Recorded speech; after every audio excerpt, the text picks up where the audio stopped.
Ryan, what's the message to a guy like Sharon Govich this year in terms of how he can be better? I think it's much the same as we had last year for him.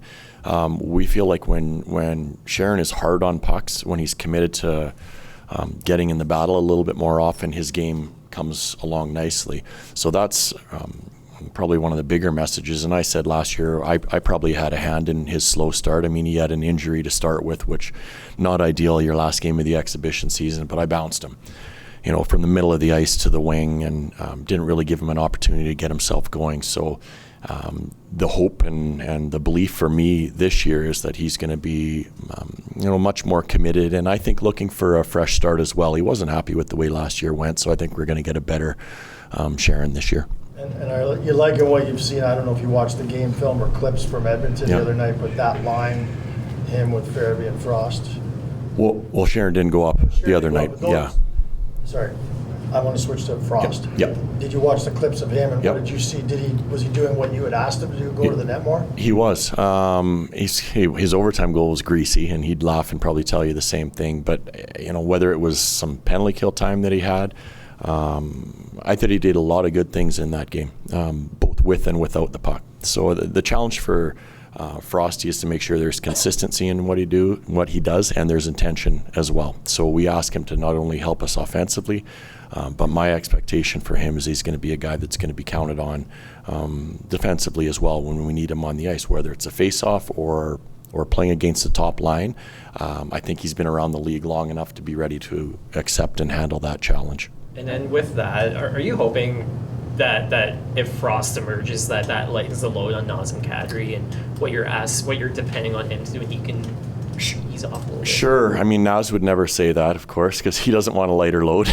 But yeah, absolutely. And it's even Michael. So if Morgan can take some more face-offs in his own zone at times, if Morgan can take some shifts against top centers at times, it lightens Michael's load a little bit as well. And I think that's good for us as a whole. And I think it allows us to get a little bit more of that four-line game that we'd like to see. I'm struggling a little bit to come up with a question for you about Jonathan Huberdeau, because he had such a positive step forward of the season last year. Is it more of the same that you're wanting from him, or how does his game take on others? Yeah, more of the same. And I think, like we've asked all of our players, is there is another level there. We still all know that. Like I think when you look at him offensively, the way he played the game last year for me is the right way. And if he stays with that, it's going to lead to more offense. So I do think we'll see some inflated totals there for him as well. He's a really good teammate, wants to win, wants to be a guy that can help in all situations. And because he's playing that way now, I think you're going to see a little bit more from him this year too. Just talking to him, there's a relaxation and a confidence to him that I don't know if it was even there the first 2 years he was here. Do you see that? It was hard first 2 years for him. We've talked about that a lot. I mean, there's a lot of pressure on a guy coming into a Canadian market in a trade like that. And I think, when he went home, we talked about it before last season, I think he actually finally had a chance to decompress a little bit and, probably got his head wrapped around all the stuff that went on, and he came back a much lighter player, I would say, and he's carried that over this year. From a team standpoint, what do you want to see progression-wise in this game compared to those first two games? The one in Edmonton was okay. The one here was terrible.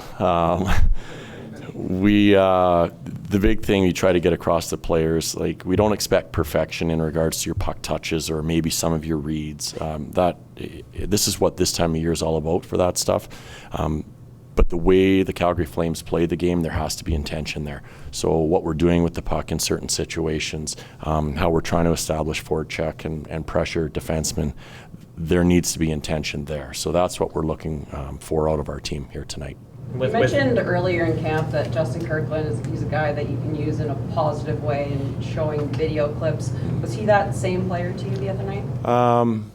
I thought he started off really well, and then I thought as the game went on, I think he kind of faded a little bit, but I think a lot of that has to do with the length of time he's been off the ice. Like, early on in the game, I think he was 7-2 on his face-offs. Like, he was doing a really good job, and then I think probably playing in his first game with some real competition was a bit of an adjustment again for him. So expectations are he'll be better tonight. And we saw Kevin and Zane paired up at the end of last season. Just what are you looking to see out of him, and how the two can complement one another? Kevin's he's a very heady player, and he is a stay-at-home defenseman that's got the ability to make plays, and I think he complicates an offensive defenseman that's a little bit more of someone that's a little bit more all over the ice, or a bit of a rover at times, which is what Zane is and how he plays the game.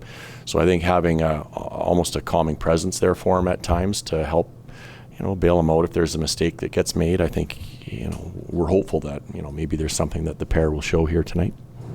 Looking at your blue line tonight, Kuznetsov and Solovyov, those guys have been around the pro game now for a little bit.